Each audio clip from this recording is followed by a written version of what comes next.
Hey everybody, what's up? It's your boy Vitamin M coming at you with another episode of Pokemon Silver, and you're probably wondering, what are you doing in the battle?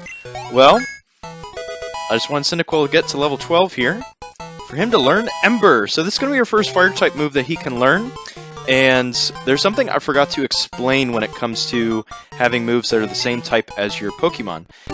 That is something called Same Type Attack Bonus, which basically means that if the type of the move you're using matches the type of the Pokemon, then the power of that move gets multiplied by 1.5. So Ember, being a 40 power move, will be able to do 60 power damage in the internal calculator within the game. So that's something that is very, very helpful, and why typing is so important with whether it's physical or special, especially in the first 3 generations of the game. But in the last episode, we finally got here to Violet City, and we were able to check out some different things we could do. We got an Onyx from that trade, and now we're going to be checking out the gym here. So, our gym leader is going to be Faulkner, and as it said, there's going to be flying-type Pokemon. So all the gyms in this game are different types than that of Generation 1, and as I'm sure you've already figured out too, all of the city names are other colors not named after the same colors from Generation 1. So, as we approach this guy for our first one against this gym flying types here. So, yeah, I think in the last video we finished up also talking about special conditions and what that does, and I did a little bit of research into Burn. Almost tried to run away there for some reason. And Burn will only cut in half your physical attack, so not your special attack. So if you got a special attacker, no need to worry. All you got to worry about is just taking damage as if you were poisoned, which really does suck. But yeah, this Spearow is going to go down pretty easy. I know, for whatever reason, that Spearow has given me problems, especially if I'm not high enough level, which really, really sucks. So, yeah. But in this game, and a lot of the early games, there is no pure flying type. I don't think that occurred until Generation 5. So every flying type that you encounter is going to be a dual type with something else. Just a lot of our early game ones are going to be normal or bug. So, Birdkeeper Rod, what you got? Pidgey. Okay, this one's going to be pretty easy. But same type attack bonus is really, really, really helpful, which is pretty awesome. It definitely kind of buffs up a lot of Pokemon that need it, and it's just a nice bonus to have. Unfortunately, as I said, that doesn't help some Pokemon with their stats and their typing, in this game especially, which is just unfortunate, because Pokemon like Gyarados and Sneasel are just really not able to take advantage of that. And even Pokemon such as Machamp, they aren't able to get some moves that can cover up some of their weaknesses, such as Ice Punch or Thunder Punch. You can still teach it to them. I've done that before, and it's been fine, but it's not to its full capacity. But yeah. The other thing about fire moves is typically they will have a chance to burn, so a lot of the special conditions are tied mostly to certain types, but not necessarily, such as grass-type moves can sometimes paralyze different things such as that. So just keep that in mind. So burns are more commonly associated with fire types. Poison with poison, paralysis with electric, frozen with ice, all that good stuff. But doesn't mean it's necessarily tied to those types, it just depends on what the move does. But here we are, we're already at Falkner here. I'm Faulkner, the Violet Pokemon...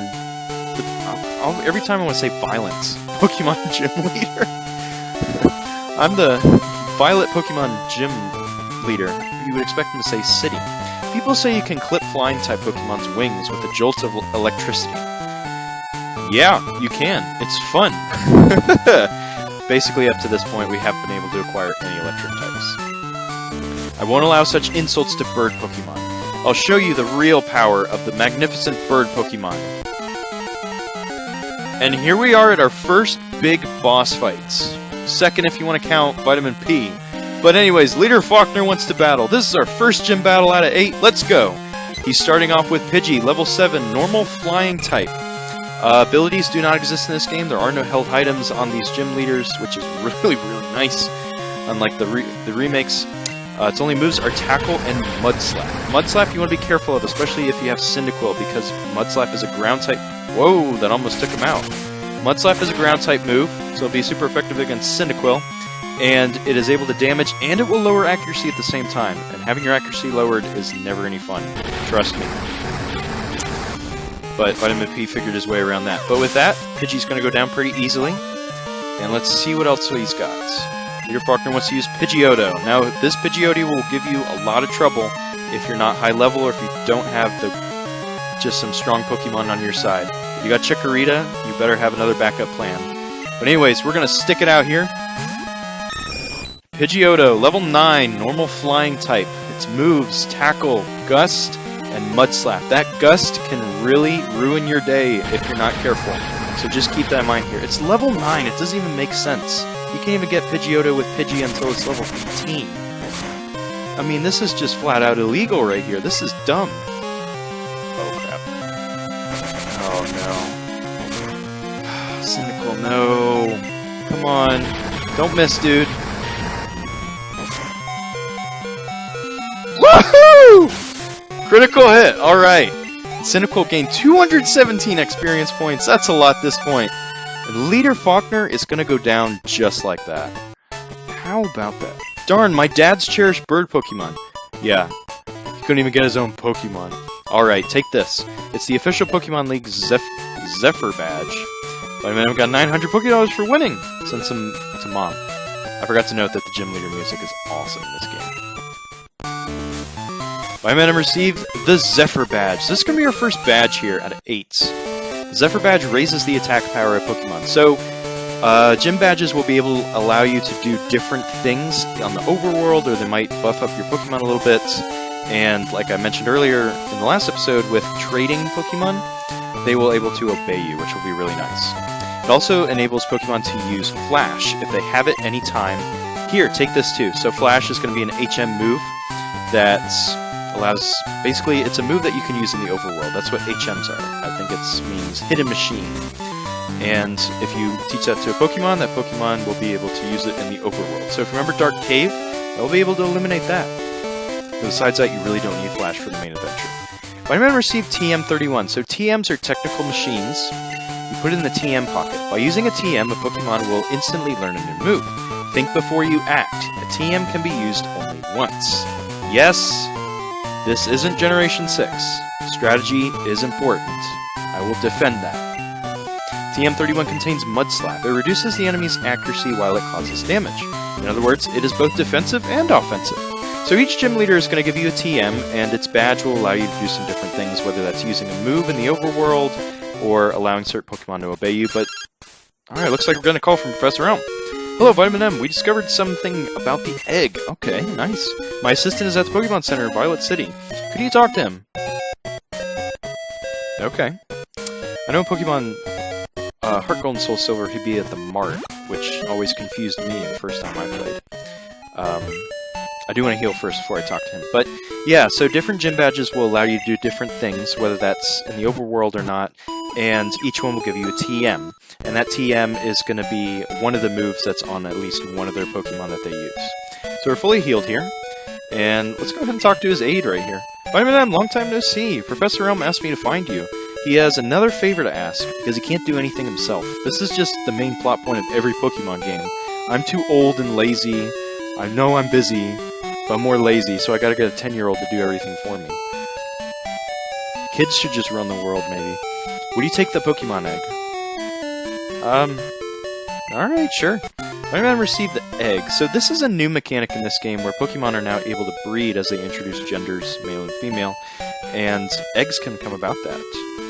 So, yeah, so we discovered that a Pokemon will not hatch until it grows in the egg. It also has to be with other active Pokemon to hatch.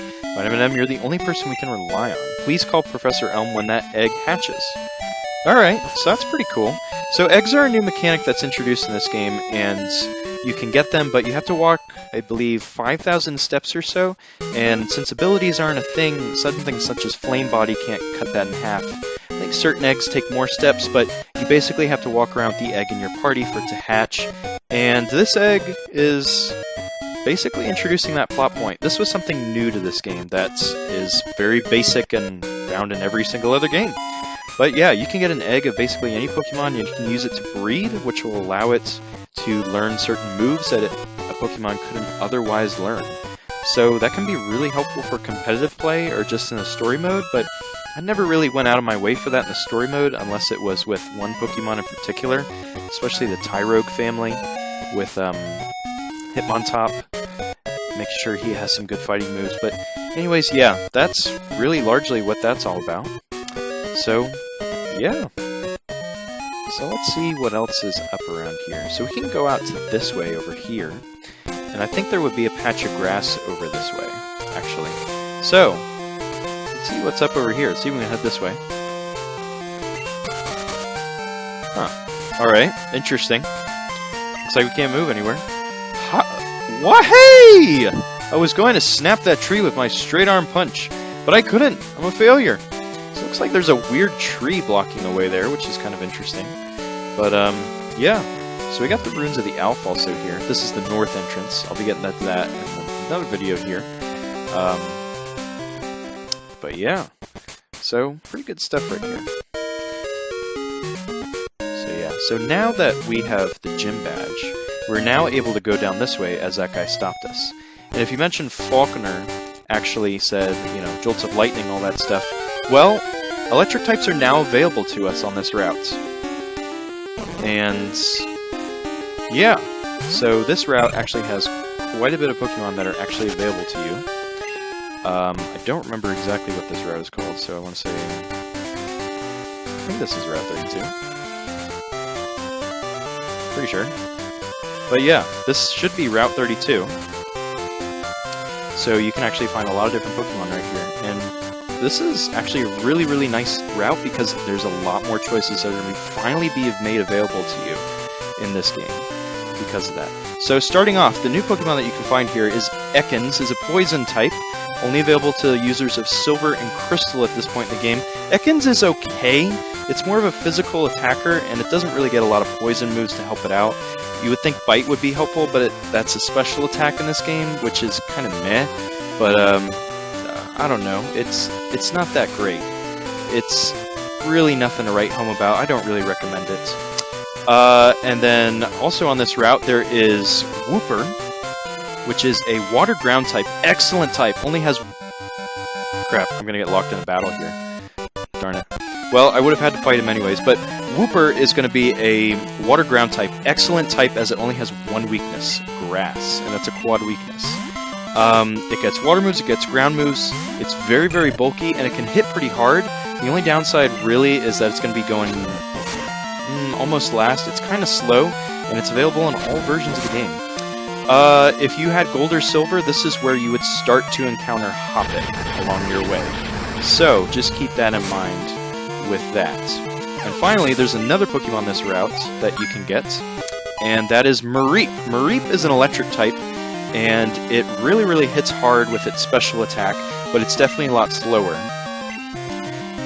Electric types tend to be pretty fast, but Mareep definitely makes up for this in its ability to really just hit hard with its high special attack, and it really gets a lot of nice moves to compensate for...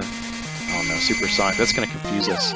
It really gets a lot of nice moves to compensate for its low speed. Thunder Wave, which instantly paralyzes the foe, and then Cotton Spore, which will sharply lower speed, but if you have Thunder Wave, Cotton Spore doesn't make any sense. But yeah, its evolved form Ampharos hits hard and is a Pokemon I absolutely love. And it has come that time! Cyndaquil is evolving! Congratulations, your Cyndaquil evolved into Quilava. So, Pokemon evolve in certain ways here, and Cyndaquil will evolve at level 14 here into Quilava. Obviously, as you get bigger, you're able to hit harder and take more hits and go faster and different stuff like that. So evolving is definitely the way to go. If you had Chikorita, it would evolve at level 16, and if you had Totodile, it would evolve at level 18, which is awfully strange, but there are trade-offs to all of that, because they do all evolve at different levels in light of that when going to the second stage. Quilava is definitely kind of a beast. I always think of it, it's a long time to get to its last stage, but and it can be kind of annoying because I'd rather just be right there at this last stage, but oh well. But there is Pokemon on this route that I do want to catch and add to our team. Hopefully I can find it. It shouldn't be that hard.